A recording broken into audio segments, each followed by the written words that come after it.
Dime tu verdad, nadie me está sacando.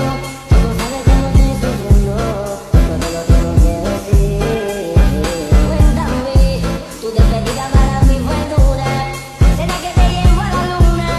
Y yo no supe hacerlo así. Te estaba buscando, por la calle gritando. Eso me está matando, oh no. Te estaba buscando. Kinerja pekerja dan penilaian kinerja. Penilaian kinerja adalah cara formal untuk menilai kinerja pekerjaan dibandingkan dengan standar organisasi tertentu yang ditetapkan.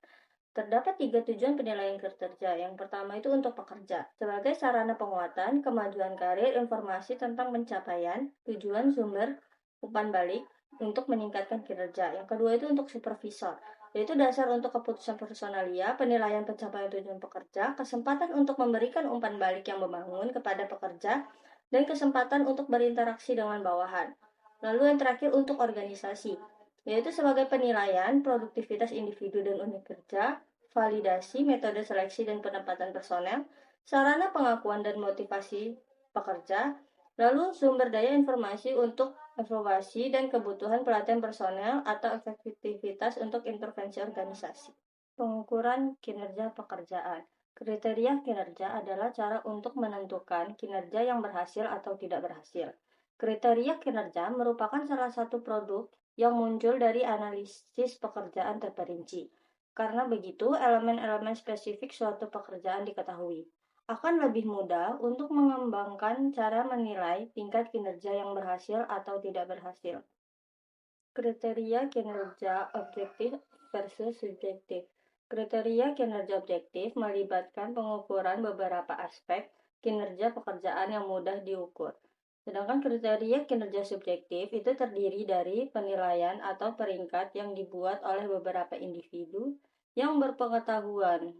Kriteria ini sering digunakan ketika kriteria objektif tidak tersedia, sulit dinilai atau tidak sesuai. Terdapat beberapa kekhawatiran kesesuaian kriteria dalam analisis pekerjaan dengan sifat pekerjaan yang sebenarnya. Yang pertama itu ada kriteria relevansi, kriteria kontaminasi, kekurangan kriteria, serta kriteria kegunaan. Yang selanjutnya sumber penilaian kinerja, yang dimana ada 6 penilaian. Yang pertama, penilaian pengawasan, yaitu merupakan penilaian yang dilakukan oleh supervisor, di mana supervisor sendiri memiliki pengetahuan tentang persyaratan pekerjaan, memberikan penghargaan atas kinerja yang efektif, dan memiliki banyak kontak dengan para bawahan. Lalu yang kedua yaitu penilaian diri. Penilaian diri ini sendiri sedikit berkorelasi dengan penilaian kinerja supervisor. Penilaian diri lebih lunak dan lebih berfokus pada upaya yang dilakukan daripada pencapaian kinerja. Penilaian diri terhadap kinerja juga berguna dalam mendorong pekerjaan agar lebih berkomitmen pada sasaran yang terkait dengan kinerja.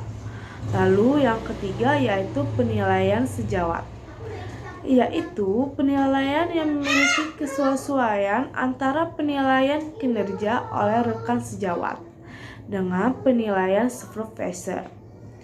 Salah satu masalah pada penilaian ini yaitu potensi konflik di antara karyawan yang saling mengevaluasi.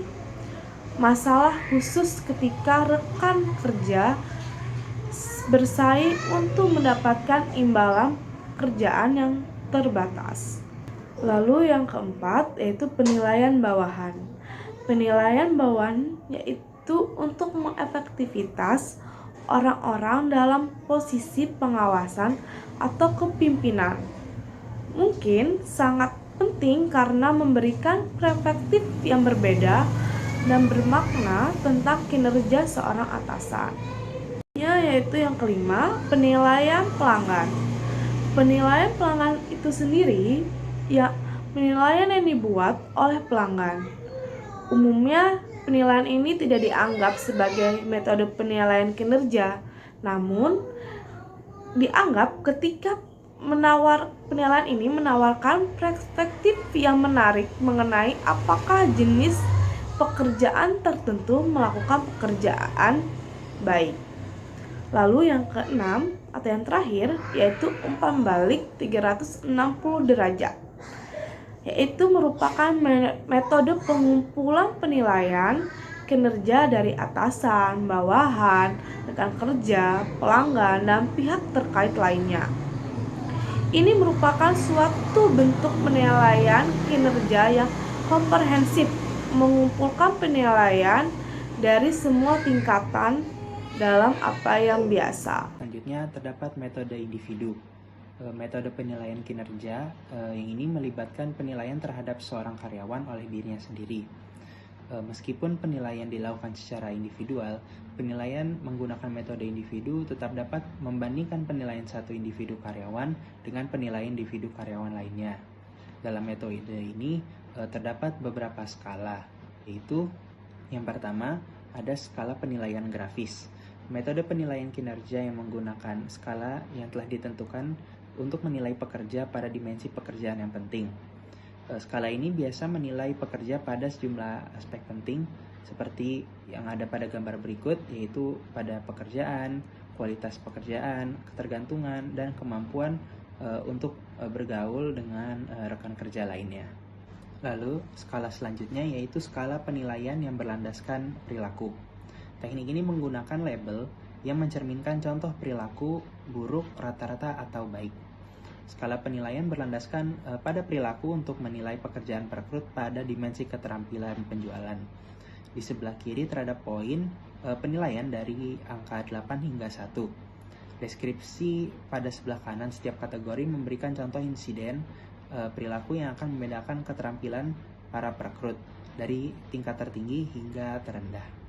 Lalu selanjutnya terdapat skala observasi perilaku atau Behavioral Observation Scale, yaitu metode penilaian kinerja yang mengharuskan penilai untuk mengingat seberapa sering seorang pekerja diamati melakukan perilaku kerja utama.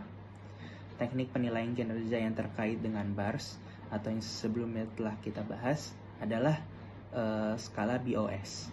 Penilai menunjukkan seberapa sering pekerja diamati melakukan perilaku utama terkait pekerjaan.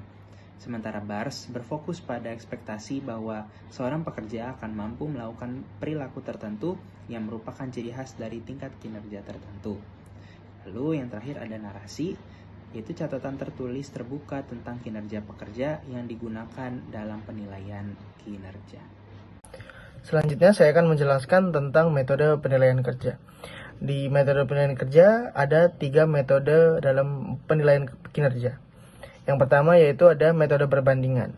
Metode penilaian kerja di sini komparatif melibatkan beberapa bentuk perbandingan kinerja seorang pekerja dengan kinerja pekerja lainnya. Prosedur ini relatif mudah diterapkan dalam organisasi kerja dan mencakup pemeringkatan, perbandingan berpasangan, dan distribusi paksa. Metode komparatif adalah metode penilaian kerja yang melibatkan perbandingan kinerja satu pekerja dengan kinerja pekerja yang lainnya. Selanjutnya yaitu ada peringkat. Metode pemeringkatan komparatif mengharuskan para supervisor untuk memberi peringkat kepada bawahan langsung mereka dari yang terbaik hingga yang terburuk pada dimensi kinerja yang tertentu atau memberi peringkat komparatif keseluruhan pada kinerja pekerjaan. Meskipun ini adalah teknik sederhana dan mudah yang mungkin tidak akan dianggap sulit atau memakan waktu oleh para supervisor, metode ini memiliki beberapa keterbatasan. Meskipun pemeringkatan memisahkan pekerja terbaik dari yang terburuk, tidak ada standar kinerja yang absolut. Yang terakhir yaitu ada perbandingan berpasangan.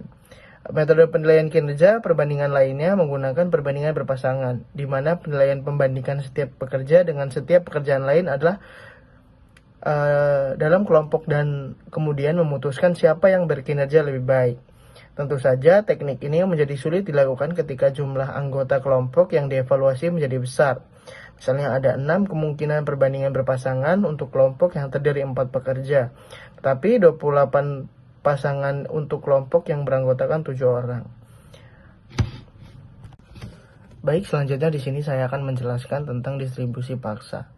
Distribusi paksa di sini ada distribusi paksa yang menugaskan pekerja ke dalam kategori kinerja buruk hingga baik. Dengan batasan tetap ada beberapa banyak karyawan yang dapat ditugaskan ke setiap kategori. Dalam metode perbandingan yang dikenal sebagai distribusi paksa, penilai menempatkan pekerja ke dalam kategori yang ditetapkan mulai dari yang buruk hingga yang luar biasa, berdasarkan perbandingan dengan semua pekerja lain dalam kelompok tersebut. Salah satu masalah yang mungkin terjadi dengan distribusi paksa terjadi ketika terdapat banyak pekerja yang sangat baik, sangat buruk dalam kelompok kerja seorang supervisor. Hal ini dapat menciptakan situasi di mana seseorang supervisor mungkin secara tidak wajar menaikkan dan menurunkan evaluasi beberapa karyawan agar sesuai dengan distribusi yang telah ditentukan sebelumnya. Dalam beberapa situasi, distribusi paksa dapat menyebabkan ketidakpuasan karyawan jika dianggap tidak adil.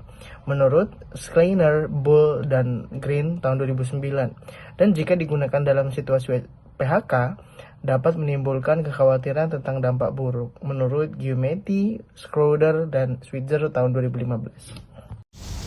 Yang selanjutnya ada masalah dan jebakan dalam penilaian kinerja. Yang pertama, ada kesalahan kelonggaran. Ini merupakan kecenderungan memberikan penilaian kinerja yang sangat positif kepada semua pekerja. Nah, kebalikan dari kesalahan kelonggaran, ada kesalahan tingkat keparahan, di mana ini merupakan kecenderungan memberikan penilaian kinerja yang sangat negatif kepada semua pekerja. Nah, yang ketiga ada kesalahan kecenderungan sentral. Kecenderungan ini adalah memberikan semua pekerja peringkat titik tengah dalam penilaian kinerja. Jadi, dari ketiga kesalahan ini mengarah pada masalah yang sama, yaitu adanya korsleting proses penilaian karena kecenderungan penilai untuk hanya menggunakan satu area skala kinerja dan tidak benar-benar membedakan antara pekerja yang buruk, cukup, dan luar biasa. Masalah yang selanjutnya ada efek halo. Ini merupakan evaluasi positif secara keseluruhan terhadap seorang pekerja berdasarkan satu karakteristik yang diketahui maupun berbentuk tindakan. Selain itu, ada juga yang namanya efek keterkinian atau recency effect. Ini merupakan kecenderungan untuk memberikan bobot lebih besar pada kinerja terkini dan bobot lebih kecil pada kinerja sebelumnya. Oke, selanjutnya ada kesalahan atribusi kausal. Ini merupakan proses di mana orang itu dapat menetapkan penyebab pada suatu peristiwa atau perilaku. Selain itu, ada juga yang namanya bias pribadi. Bias pribadi yang paling umum kita ketahui yaitu jenis kelamin, ras, usia, dan karakteristik fisik pekerja. Dan yang terakhir ada isu lintas budaya dan internasional, di mana pada pandangan barat itu berpendapat atau berfokus pada individunya, sedangkan pada budaya non Amerika Serikat atau Barat itu berfokus pada kelompok atau kinerja yang kolektif. Sifat dinamis kinerja saat ini. Di dunia kerja saat ini, pekerjaan sering berubah cepat, sehingga penilaian kinerja tahunan menjadi kurang efektif karena tidak cukup sering untuk memberikan umpan balik yang relevan. Beberapa organisasi kini lebih sering melakukan penilaian kinerja dan umpan balik secara rutin menggunakan teknologi seperti aplikasi smartphone dan check-in online. Sebagai contoh yaitu Badan Pemeriksa Keuangan dan Pembangunan atau BPKP, di mana BPKP telah melakukan sosialisasi penggunaan aplikasi e-Integrity untuk membantu pemerintah daerah dalam melaksanakan penilaian maturitas SPIP terintegrasi berbasis elektronik. Selain itu, terdapat beberapa organisasi juga telah menetapkan penilaian kinerja melalui penggunaan teknologi dengan melakukan absensi berbasis fingerprint.